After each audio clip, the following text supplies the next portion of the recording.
आप सुन रहे हैं एक ऐसी यात्रा जो आपकी सोच बदल देगी। क्या आपने कभी रुककर सोचा है कि आपके जीवन में जो महिला आई वो केवल एक संयोग है या फिर इस मिलन के पीछे कोई गहरा रहस्य छिपा है?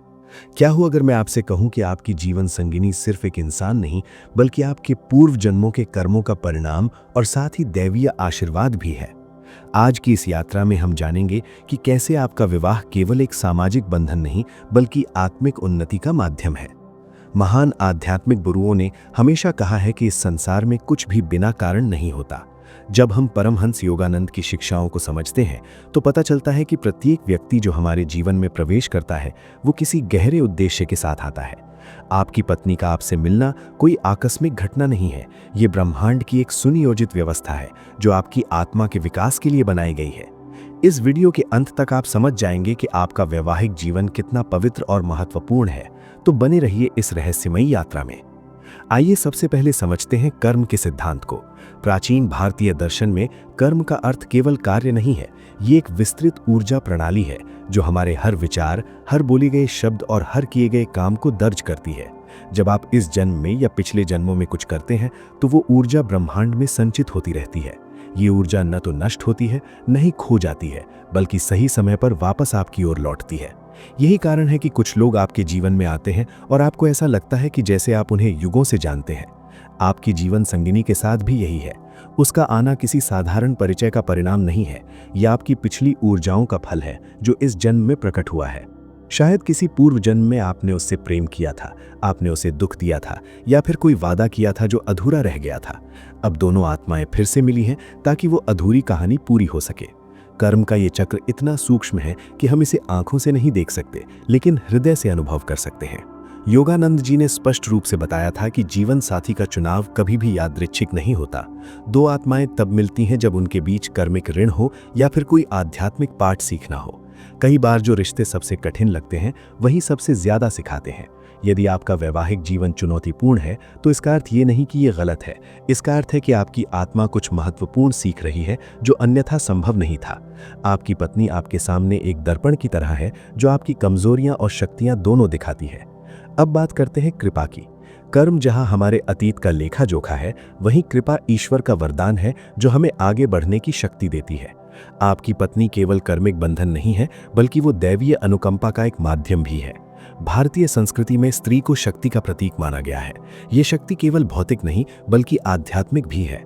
जब एक महिला विवाह के पवित्र बंधन में आपके जीवन में प्रवेश करती है तो वो अपने साथ ब्रह्मांडीय ऊर्जा लाती है जो आपके जीवन को संतुलित और पूर्ण बनाती है। परमहंस योगानंद ने अपने शिष्यों को बार बार ये याद दिलाया कि पत्नी को केवल भौतिक दृष्टि से देखना एक बड़ी भूल है। यदि आप उसे केवल शारीरिक आकर्षण या घरेलू सुविधा के रूप में देखते हैं तो आप उस गहरे आशीर्वाद को खो देते हैं जो वो लेकर आई है। लेकिन जब आप उसे आत्मा की दृष्टि से देखना शुरू करते हैं तब आप पाते हैं कि वो आपके लिए दैवी माता का एक रूप है। उसकी उपस्थिति में आपको शांति मिलती है, उसके शब्दों में आपको साहस मिलता है और उसकी चुप्पी में भी आपको संदेश मिलते हैं। कई पुरुष ये सोचते हैं कि पत्नी का काम केवल घर संभालना, बच्चों की देखभाल करना और पति की सेवा करना है, लेकिन ये एक सतही सोच है। गहराई से देखें तो आपकी पत्नी आपकी आत्मा को पोषित कर रही है। जब आप निराश होते हैं तब उसकी मुस्कान आपको ताकत देती है। जब आप भटक जाते हैं तब उसका विश्वास आपको मार्ग दिखाता है। यहाँ तक कि जब वो आपसे असहमत होती है या आपको चुनौती देती है तब भी वो आपको बेहतर बनाने की कोशिश कर रही है। ये सब दैवीय कृपा के ही रूप हैं जो आपकी पत्नी के माध्यम से प्रकट हो रहे हैं। योगानंद जी ने कहा था कि जब आप अपने जीवन साथी में ईश्वर को देखना सीख जाते हैं तभी आपका प्रेम सच्चा और पवित्र बनता है। ये प्रेम केवल भावनाओं का खेल नहीं रहता बल्कि एक आध्यात्मिक अनुभव बन जाता है। आपका घर तब एक मंदिर में बदल जाता है और आपकी दैनिक बातचीत प्रार्थनाओं की तरह पवित्र हो जाती है। जब आप इस स्तर पर पहुंच जाते हैं तो आप महसूस करते हैं कि आपकी पत्नी केवल एक व्यक्ति नहीं बल्कि ईश्वरीय योजना का एक अनमोल हिस्सा है। अब आते हैं उन चुनौतियों पर जो हर विवाह में आती हैं। अक्सर लोग सोचते हैं कि एक अच्छा विवाह वो है जहां कभी झगड़े न हो, हमेशा खुशी हो और सब कुछ सहज चले, लेकिन ये एक भ्रम है। सच्चाई ये है कि हर रिश्ते में उतार चढ़ाव आते हैं और यही वो क्षण होते हैं जब असली विकास होता है। जब आपकी पत्नी आपको परेशान करती है या आपकी उम्मीदों पर खरी नहीं उतरती तब वास्तव में वो आपके भीतर छिपी कमजोरियों को उजागर कर रही है। ये एक कठोर सत्य है, लेकिन यही वो माध्यम है जिससे आप आगे बढ़ते हैं। कर्म की शिक्षा यही है कि जो भी आपके सामने आता है वो आपके ही कर्मों का प्रतिबिंब है। अगर आपकी पत्नी आपको क्रोधित करती है तो शायद आप अपने क्रोध पर नियंत्रण सीख रहे हैं। अगर वो आपको ईर्ष्या का अनुभव कराती है तो शायद आप अपनी असुरक्षा से मुक्त होने की यात्रा पर है। अगर वो आपके अहंकार को चोट पहुंचाती है तो शायद आपको विनम्रता सीखनी है। ये सब पाठ हैं जो आपकी आत्मा को मजबूत बनाते हैं। इसलिए जब भी कोई कठिनाई आए तो ये मत पूछिए कि वो ऐसा क्यों कर रही है, बल्कि ये पूछिए कि ये स्थिति मुझे क्या सिखा रही है। परमहंस योगानंद की शिक्षाओं में ये बहुत स्पष्ट है कि हर परीक्षा एक उपहार है। जब जीवन आपको चुनौती देता है तो वो आपकी आत्मा को तराश रहा है, ठीक वैसे ही जैसे एक मूर्तिकार पत्थर को तराश कर सुंदर मूर्ति बनाता है। आपकी पत्नी के साथ के संघर्ष भी इसी तरह आपको तराश रहे हैं। धीरे धीरे आपका धैर्य बढ़ता है, आपकी करुणा गहरी होती है और आपका प्रेम अधिक परिपक्व होता है। ये प्रक्रिया दर्दनाक हो सकती है, लेकिन यही आपको एक बेहतर इंसान बनाती है। अब सोचिए कि अगर आप इन चुनौतियों से भागते रहें तो क्या होगा। अगर हर बार जब कठिनाई आए तो आप रिश्ता तोड़ दें या दोष देना शुरू कर दें, तो आप वही गलती बार बार दोहराएंगे। कर्म का नियम यही कहता है कि जो पाठ आप नहीं सीखते वो बार बार आपके सामने आते रहते हैं। इसलिए भागना समाधान नहीं है, समाधान है सामना करना, सीखना और बदलना। जब आप ये करते हैं तो कर्म का बोझ हल्का होता जाता है और आप मुक्ति की ओर बढ़ते हैं। विवाह को एक आध्यात्मिक साधना के रूप में देखना एक क्रांतिकारी विचार है। अधिकतर लोग विवाह को केवल एक सामाजिक संस्था मानते हैं, जहां दो लोग साथ रहते हैं, बच्चे पैदा करते हैं और जिम्मेदारियां निभाते हैं। लेकिन योगानंद जी ने इसे एक बिल्कुल नए नजरिए से देखा। उन्होंने कहा कि विवाह वास्तव में एक तपस्या है जो आपको ईश्वर के करीब ले जाती है। ये तपस्या हिमालय की गुफाओं में नहीं, बल्कि आपके घर की चार दीवारी में होती है। जब दो लोग विवाह बंधन में बंधते हैं तो उनकी ऊर्जाएं आपस में मिलने लगती हैं, उनके विचार एक दूसरे को प्रभावित करते हैं, उनकी भावनाएं एक दूसरे में झलकती हैं और उनके कर्म एक दूसरे से जुड़ जाते हैं। ये निकटता एक महान अवसर है, क्योंकि इसमें आप रोज सीख सकते हैं। प्रत्येक दिन आपको क्षमा करने का मौका मिलता है, हर बातचीत में आपको धैर्य रखने का अभ्यास होता है, हर गलतफहमी में आपको समझदारी दिखाने का प्रशिक्षण मिलता है। ये सब छोटी छोटी बातें नहीं हैं, बल्कि आध्यात्मिक जीवन की नींव हैं। योगानंद जी ने यह भी कहा कि सच्ची आध्यात्मिकता केवल ध्यान और पूजा में नहीं, बल्कि रोजमर्रा के व्यवहार में दिखती है। अगर आप घंटों ध्यान करते हैं लेकिन अपनी पत्नी से प्रेम और सम्मान से बात नहीं कर पाते, तो आपकी साधना अधूरी है। असली परीक्षा तब होती है जब आपकी पत्नी आपको गुस्सा दिलाती है और आप फिर भी शांत रह पाते हैं। असली साधना तब होती है जब आपको सही साबित करने की जरूरत नहीं महसूस होती, बल्कि आप विनम्रता से स्वीकार कर लेते हैं। यही वो क्षण है जब आप वास्तव में आध्यात्मिक रूप से विकसित हो रहे होते हैं। आपका घर आपका आश्रम है और आपकी पत्नी आपकी सहयोगी साधक है। वो भी अपनी यात्रा पर है और आप भी अपनी यात्रा पर हैं। दोनों की यात्राएं अलग अलग हो सकती हैं, लेकिन दोनों साथ साथ चल रहे हैं। जितना अधिक आप समझ और सम्मान के साथ चलते हैं, उतना ही ये यात्रा सुंदर और पवित्र बनती जाती है। जब आप दोनों एक दूसरे को आध्यात्मिक दृष्टि से देखते हैं, तो आपका मिलन केवल शारीरिक या भावनात्मक नहीं रहता, बल्कि आत्मिक हो जाता है। अब बात करते हैं उन क्षणों की जब आपकी पत्नी आपके लिए कृपा का माध्यम बनती है। जीवन में ऐसे समय आते हैं जब सब कुछ अंधेरा दिखता है, जब आप हार मान लेना चाहते हैं, जब आपका विश्वास डगमगाने लगता है। ऐसे में अक्सर ये आपकी पत्नी ही होती है जो आपको संभालती है। उसका एक स्पर्श, उसका एक शब्द या बस उसकी उपस्थिति ही आपको फिर से खड़ा कर देती है। ये छोटी छोटी बातें कृपा के इशारे हैं। योगानंद जी ने सिखाया कि ईश्वर हमारे सबसे करीबी लोगों के माध्यम से हम तक पहुंचता है।